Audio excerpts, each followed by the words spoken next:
చూస్తూ ఊరుకోవడమేనా? ప్రసక్తే లేదు. రిషన మీకు పెనాల్టీ పెద్దలందరికీ నమస్కారం. ప్రసక్తే లేదు. ఏం తమాషా అనుకుంటున్నారా? ఉద్దేశపూర్వకంగా నేను ఏబిఎన్ ద్వారా ఈరోజు రాష్ట్ర ప్రజలకు, గోవింద భక్తులకు కొన్ని నిజాలు చెప్పాలనుకుంటున్నాను. ఉద్దేశపూర్వకంగా మొన్న గోశాల నుంచి నిన్న గోవిందుడి వరకు రావడం జరిగింది వైసీపీ వాళ్ళు.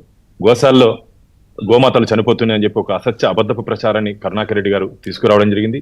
మొన్న ఒక అన్యమతస్థుడు కొండకొస్తే అక్కడ ఉన్నటువంటి ఒక వైసీపీ నాయకుడిని ఇక్కడ మేము నమాజ్ చేసుకోవచ్చా అని అడిగితే ఏం చెప్పాలన్నా, నమాజ్ చేసుకోవద్దు, తిరుమల క్షేత్రం వెంకటేశ్వర స్వామి తప్ప ఇంకా ఎవరు చేయకూడదని చెప్పాల్సిన పోయి నువ్వు చేసుకోని చెప్పి అని పంపించి వీడియో షూట్ చేసి సోషల్ మీడియాకి, వైసీపీ వాళ్ళకి, మీడియా వాళ్ళకి పంపించి లీక్ చేశాడు.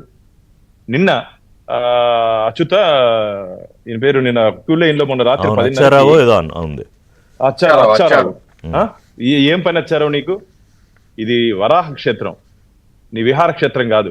వరాహ క్షేత్రం, గోవిందుని క్షేత్రం, వెంకటేశ్వర స్వామి క్షేత్రం. విహార క్షేత్రం మార్గం ఇటుకు వచ్చేసి క్యూ లైన్ లో రెచ్చగొట్టేసి చేతులు ఎత్తండి, కాళ్ళు ఎత్తండి, అరవండి, EO down down, chairman down down. ఏం తక్కువ చేసామా? మీకునేమో బయట వచ్చిన వల్ల ఏం చెప్పినావు? నాకు షుగర్ వస్తే నోరు మూసుకొని గమ్మున ఉంటుంది. ఫ్రస్ట్రేషన్ వచ్చిందంట. సారీ, ఫ్రస్ట్రేషన్, కోపం వచ్చిందంట. దేనికి వస్తుంది అయ్యా? అక్కడ అల్పాహారం ఇచ్చాము, అన్నప్రసాదాలు ఇస్తున్నాం, పాలు ఇస్తున్నాం, కాఫీ ఇస్తున్నాం. నేను అనేక పర్యాయాలు నేను క్యూ లైన్లో పోయి వ్యక్తిగతంగా పరిశీలిస్తున్నా. అన్ని క్రమం తప్పకుండా భక్తులు జరుగుతుంది. ఆలయంలో ఇప్పుడే ఆలయంలోకి వెళ్ళొచ్చా, సర్వదర్శనంలో వచ్చినట్టు భక్తులను అడిగా ఎలా ఉంది, ఏం జరిగింది, అంతా చాలా బాగుంది, చాలా బాగా ఏర్పాట్లు చేస్తారని చెప్పి భక్తులందరూ మెచ్చుకుంటుంటే నీకేమయ్యా నొప్పి?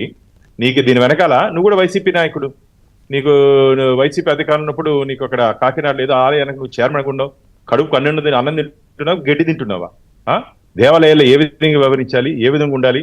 ప్రపంచ ప్రఖ్యాతి కాంచినటువంటి తిరుమల క్షేత్రానికి వచ్చి ఉద్దేశపూర్వకంగా గొడవ చేస్తావా, రెచ్చగొడతావా? నిన్నైతే వదిలే ప్రసక్తే లేదు. నిన్నేదో మా పోలీసులు నిన్నేదో బైండ్ ఓవర్ చేసుకుని పంపించారంట. ఈ రోజు నేను 10 గంటల 9 గంటలకు పోయి కంప్లైంట్ ఇస్తున్నాను మీద. ఓకే, మేమైతే ఊరుకుంటే ప్రసక్తే లేదు.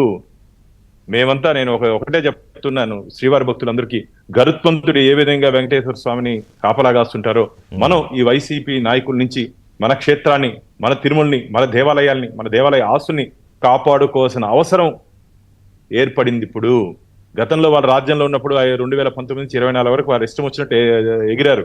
కానీ ఈరోజు మనం కూడా కొద్దిగా మొండిగా ఉండాల్సిన అవసరం లేదు. అతి మంచితనం చాలా ప్రమాదకరం. పోలీస్ అధికారులు ఎందుకు కేసు రిజిస్టర్ చేయలేదు? నేను ఈరోజు అడుగుతున్నాను ఎస్పీ గారిని, మీరు ఎందుకు రిజిస్టర్ చేయలేదు?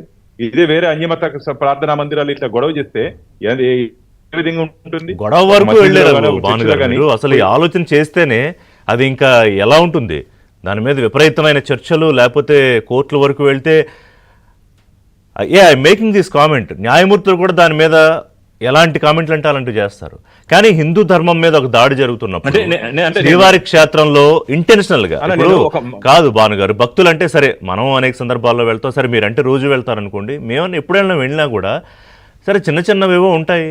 భక్తితో వెళ్ళి దర్శనానికి వెళ్ళినప్పుడు మీరు ఇందాక అన్నారు విహారయాత్రకు ఏమైనా వెళ్ళావా నువ్వు? లక్షలాది మంది భక్తులు వస్తారు, అయినా కూడా బ్రహ్మాండంగా జరుగుతున్నప్పుడు ఇంటెన్షనల్గా చెయ్యాలంటే తప్ప ఇలాంటి ఘటనలు అసలు కెమెరాలు ఎట్లా వెళ్ళాయండి? ఫోన్ లోపలికి ఎట్లా వెళ్ళే భానుగారు? మిమ్మల్ని తీసుకెళ్ళిస్తారా? నన్ను తీసుకెళ్ళిస్తారా? అది కూడా ఇంటి దొంగలే. అదే మన ఈ కరుణాకర్ రెడ్డి గారు చెప్పారు, నా 2000 నేత్రాలు ఉన్నాయంట. ఆ నేత్రంలో 2 నేత్రాలు ఇవి. ఏం దౌర్భాగ్యం అన్న! స్వామి దగ్గర జీతం తీసుకుంటూ స్వామి ఉప్పు తింటూ మీరేంది పక్క పార్టీకి గొడుగు పట్టి అధికారం అనేది రాజకీయ కోణంలో భగవంతుడి పవిత్రత దెబ్బతీసే విధంగా వివరిస్తున్నారు. నేను వారిని కూడా ఐడెంటిఫై చేశాము. వారిని కూడా ఇప్పుడు టీటీడీ అధికారులతో మాట్లాడాను. వెంటనే వారి మీద remove from the service, not suspend, remove from the service. భగవంతుడి దగ్గర ద్రోహం చేస్తే, ఇంటెన్షనల్ గా శ్రీవారి పవిత్రత దెబ్బతీసే విధంగా ఎవరు గాని XYZ ఏ స్థాయి అధికారిని సరే వ్యవహరిస్తే వారి మీద ఖచ్చితంగా కఠిన చర్యలు ఉంటాయి. Remove from the services. మేమైతే సాఫ్ట్ ఉండేది ప్రసక్తే లేదు. మీరు అప్పుడు ఫైట్ చేశారు శ్రీశైలంలో, ఏవో అనుకుంటా, నాకు సరి గుర్తులేదు. హిందూ ధర్మం కాకుండా వేరే అధికారులు ఉన్నప్పుడు రిమూవ్ చేయాలి వాళ్ళని. మీరు అప్పుడు నాకు తెలిసి మీరు కూడా ఉన్నారు ఫైట్లో భాగంగా. తర్వాత దాని మీద వచ్చాయి. అలాగంటే నేను ఇంతకుముందు కూడా ఒక మాట చెప్పా భానుగారు, ఈ లాయల్టీస్ అంటే ప్రభుత్వాలు మారినా కూడా ఈ లాయల్టీస్ మారని అధికారులు ఉన్నారు.